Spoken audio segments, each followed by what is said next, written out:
Hey there, welcome to day 70 of our BU 365-day challenge. Sharon Horne-Ellstrom here, and we are doing one thing every day this year that improves us in some way. This segment, we're focusing on our mental well-being, our mental health. So I did a little research yesterday, and I looked up the definition, according to the internet, of mental well-being. And it says, a state of well-being in which every individual realizes his or her own potential, can cope with normal stresses of life, can work productively and fruitfully, and is able to make a contribution to his or her community. Now, there's 6 components of mental well-being: autonomy, environmental mastery, personal growth, positive relationships with others, and purpose in life and self-acceptance. Now, today we're going to talk about different types of mindset. There's fixed mindset, there's growth mindset. That's considered the 2 types of, diametrically opposed mindset by most people. But I like the flexible mindset as well, which means it can be a combination of things, that you roll with the punches. You go with what happens in your life and you deal with each situation on the situation's basis. You don't just have a cut and dried belief system that you apply to everything, although that makes life a lot easier. Fixed mindset means that you believe that intelligence, talent, other qualities you're born with. What you're born with is what you've got, and there's nothing you can do about it. You're just it's innate and unchangeable. If you were born with musical talent, you've got musical talent. If you weren't born with it, you don't have it. If you're born with athletic ability, you've got it. If you weren't, you're just SOL. Now, a growth mindset takes a different approach. It believes that intelligence, talent, qualities, characteristics are all learned, and that we have the ability to develop anything we want with practice and application and with effort applied.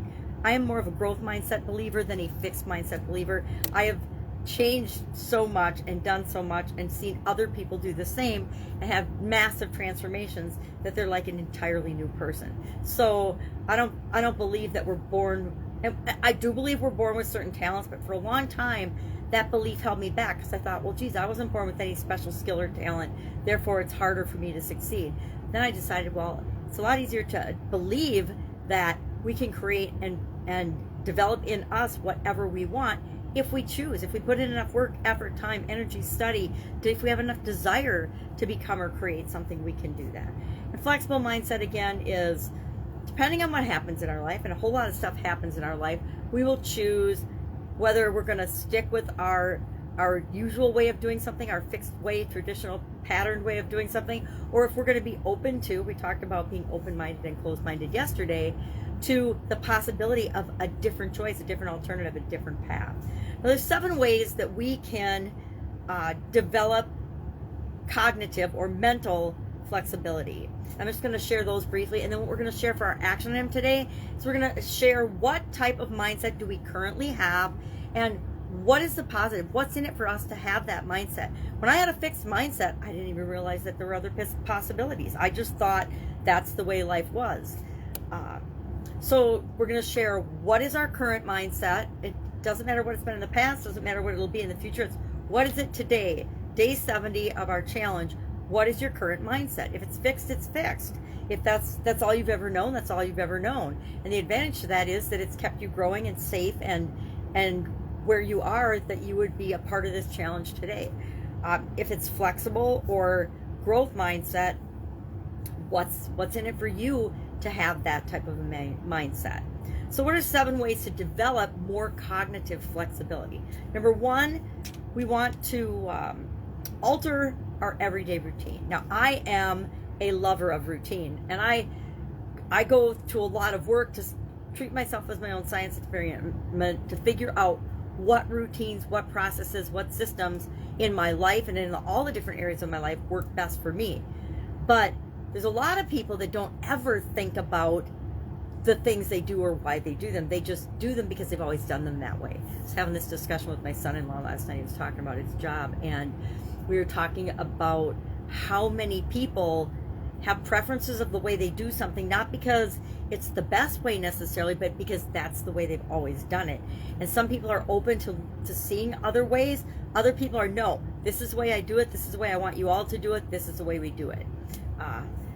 So alter your daily routines. And until you get the ones that work best for you. But then always be challenging and saying, could I do this better? Could my morning routine be improved if I change the order that I do things in? Things like that. Number 2, seek out new experiences. Always be looking for ways to stretch your comfort zone and grow. 3, practice creative thinking. Practice creative problem solving. Practice looking at things from a different perspective. Number 4, don't always take the easiest way out of any situation, any problem, the easiest route to work. Sometimes we see the most amazing things by just altering our commute to work, to and from work every day. Number 5, and it gives us the knowledge and the wisdom if for some reason our preferred route is under construction or different. One day we don't end up being a half an hour late for work because we had to find a new route. Number 5, go out of your way to meet new people. Meet new people. Be curious about other human beings and what works for them. Number 6, transfer your learning. So if you learn something, don't just keep all that learning and all that knowledge and all that wisdom to yourself. Teach it to someone else. Share it with someone else. One of the best ways I have learned to understand and really internalize things that I learn is if I turn around and I teach them to someone else. And then 7, finally, challenge your morals, your thoughts, your beliefs, your feelings, your thoughts, your opinions about things.